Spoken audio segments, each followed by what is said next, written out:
በአላማጣ አካባቢ መረዋ በተባለ ስፍራ በታጣቂዎች ላይ የድሮን ጥቃት መፈጸሙን የአካባቢው ነዋሪዎች ገለጹ። ከሸረሪና ግጭት በኋላ ከፍተኛ የታጣቂዎች እንቅስቃሴ ታይቷል ተብሏል። በሰሜን ኢትዮጵያ የትግራይና አማራ ክልል አዋሳኝና አከራካሪ አካባቢ በሚገኘው መረዋ የተባለው ስፍራ የመንግስት ኃይል በፈጸመው የድሮን ጥቃት በ3 አካባቢዎች ላይ በታጣቂዎች ላይ ጉዳት ማድረሱን ነዋሪዎች ለሪፖርተር ገልጸዋል።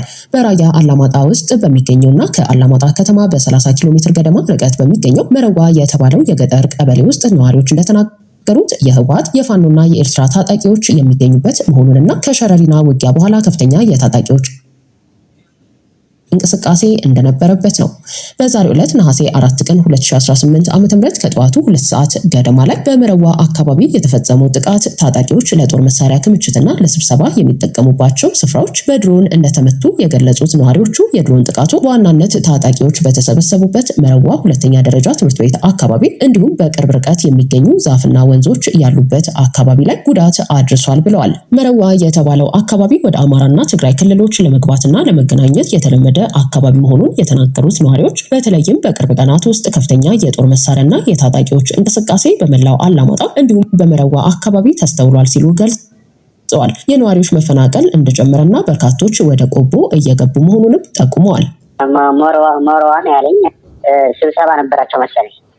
ከዛ ደግሞ የሆነ መሳሪያ ክምችት የሚያስቀምጡበት አሁን ወስደው እዚያ እንትን ይልና ሎጂስቲክ ምናምን እንትን የሚያደርጉት ነገር አለ አይደል? እዛ ላይ ድሮን ነው የመታቻቸው። ሰሞኑን የሁለት ሳምንት ሙሉ ወደ ደጋዋማ ክፍል መረዋ አላማጣ 32 እስከ 33 ኪሎ ሜትር ይሆናል ርቀት እና ለላስታም ለተራሪም ለጊዳንም ለዚህ ደጋማ ክፍሎች ያሉ ለሰሜን ወሎ አዋሳኝ ነው መረዋ ማለት እና ሰሞኑ በመሳሪያ ተተኳሽ የሰው ኃይል ስለ ሶስት ነው ኤርትራዊም አሉ ፋኖም አለ ህወሓት ነው ተጣምረው ነው እዛ ያሉት መንገዳቸው ወደ መሀል ወደ ወሎ መሀል ለመግባት ነው እና እዛ አከማችተዋል።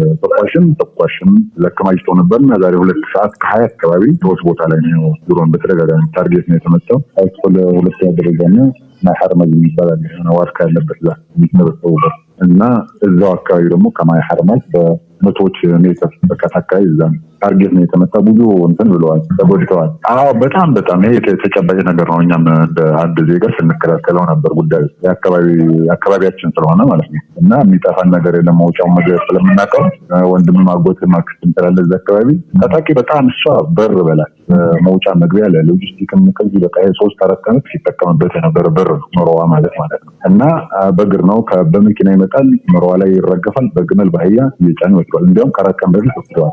መሳሪያ ተተኳሽም ባይሽንም የሕክምና ቁሳቁስም ሶስት ወጣ ውጊያ የሚሆናቸውን ነገር ይወስዳሉ። አቅጣጫው መነሻው ለሊት ነው። መነሻው ከመሀል ትግራይ ነው፣ ከኤርትራም ሊሆን ይችላል። እዛ ብዙ እርግጠኛ አይደለም። የሚመጣል አላማጣ ሲገባ እናየዋለን። ከአላማጣ ሳምንት ይቆያል። እንዲያውም አላማጣ ላይ የቤተክርስቲያን አለ የሰበካ ጉባኤ ቢዋቸው እዛ ነበር ያከማቹት እና በሁለት ሰዓት ጭነው ሞልቶ እዛ ሲያደርሱ ለሚመለከተው አካልም ስንናገር ነበር። ግን ሲነሳ ከመነሻው እና ያው መንግስት የራሱ አቅጣጫ ከተከማቸው ኋላ ይሄንን ነገር ተደርጓል። የሰው ኃይል በጣም የሚገርም ነው። ያው በጥምዶ ላይ እንግዲህ እርምጃው ቀጥሏል ማለት ነው። ስለዚህ ይሄ ተጠናክሮ ይቀጥላል። ይሄን ያክል ነው። ቤተክርስቲያንን ሽፋን አድርጎ ትምህርት ቤትንም እንደዚህ የጥላቶች መፈንጫ ማድረግና ትውልድን በዘላቂነት መግደል የባንዳዎችና የላኪዎቻቸው ክፉ ስራ ሆኖ ኖሯል በምድራችን።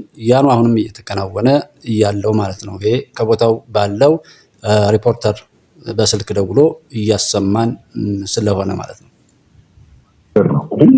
ሌሊት ሙሉ ነው የሚጓዝ ነው። አሁን ሲጓዛሉ እዛ ያርፋሉ። በእግር ወደሚከፋፈሉበት በየአርሚ ይሄዳሉ ወደ መሀል ከሸረሪና ምት ኋላ ከዛ ኋላ ለራሱ ይዝን እኛ ከራያ ከአላማጣ እነዚህ ጥያቄ ያለባቸው ኤሪያ ቀርቶ ከመሀል ትግሬ ቆቦ መጥቶ ነው በባስ የሚሄደው። እንደ ህዝብ ማጣጣቂ ሳይሆን ህዝብ አላማጣ ተከልክሏል። 8-9 ባስ ሀገር አቋራጭ አዲስ አበባ ያድር ነበር። ከልክለዋቸው ማንም ባስ አይገባ። እዚህ ቆቦ ነው የሚመለሰው የሚያድረው እና በቆቦ በአሁኑ ሰዓት ተጨናንቃለች። የኛው አካባቢ ተወላጅ ሳይሆን መሀል ትግራይ ያሉት የራሳቸው ሰዎች እየሸሹ ነው ያሉት። በመሸሽ ደረጃ አቋርጦ አያውቅም። የቁጥሩ ሁኔታ በቀን ስንት ወጣ ስንት እንትን አለ የሚለው ነው እንጂ ልዩነቱ አቋርጦ አያውቅም። ፍርሃት ነግሷል።